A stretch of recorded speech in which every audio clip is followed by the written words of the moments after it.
Hi guys! Nagluto ako ng sotanghon gisado. May bisita kasi kami paparating dahil may birhen dito sa amin.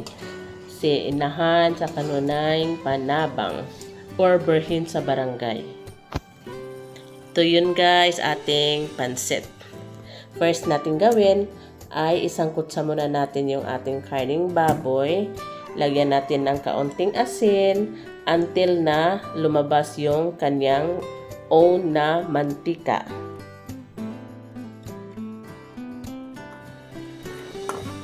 Pag nag-brown na, kagaya niyan, iset aside natin sa gilid dahil sa mantika ng baboy tayo magisa ng bawang at saka sibuyas. I-brown muna natin yung ating bawang, saka pa natin ilagay ang ating sibuyas para maging mabango yung ating luto. Pagkatapos na igisa, maglagay na tayo ng ating toyo. Ilagay natin yung toyo as early as this time para manuot-suot yung lasa niya sa ating karne.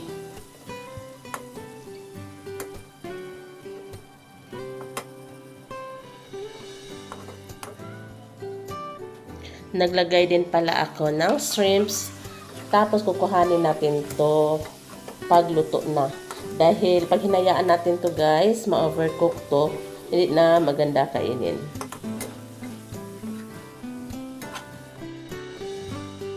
Timplahan natin yan ng magic sarap.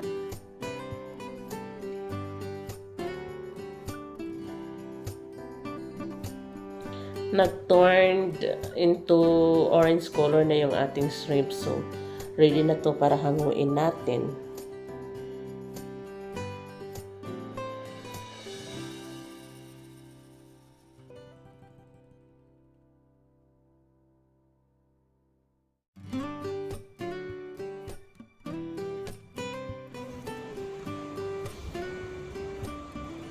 Ihalo at igisa na din natin tong ating atay ng manok.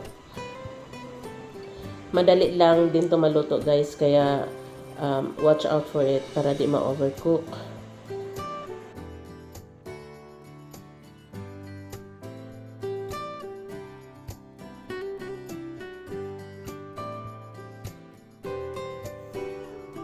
I-season pa natin yan ng oyster sauce para lalong sumarap.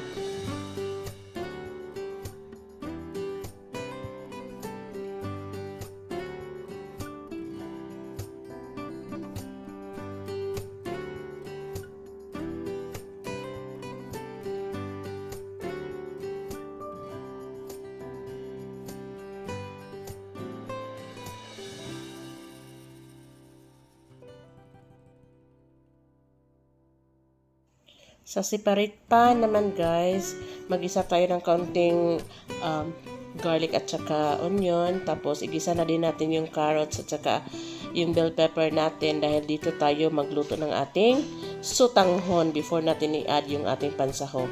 Nilagyan ko pala yan guys ng tenga ng daga.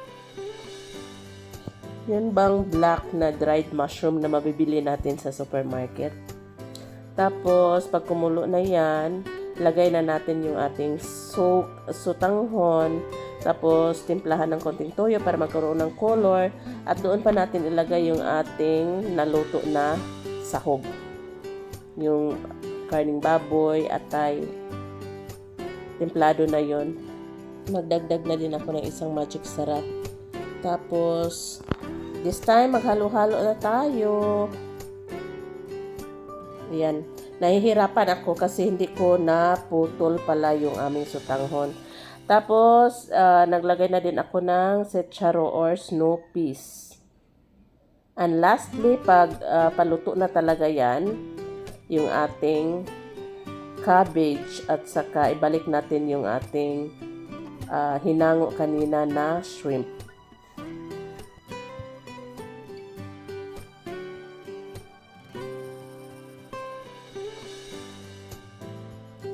Masarap tong sotanghon na nabili ni Mr. Ito yung gusto ko guys. Ito yung palaging wala sa supermarket.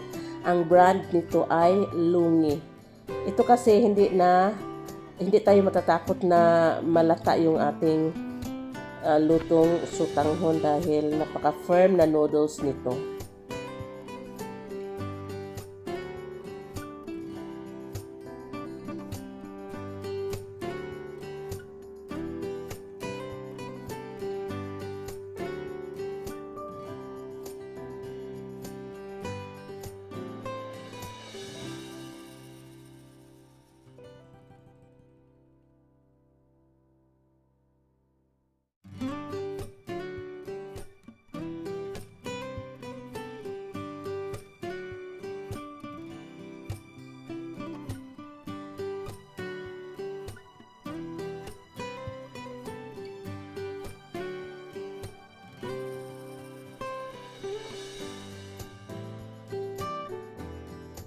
Ito na po yung ating pansit sotanghon gisado.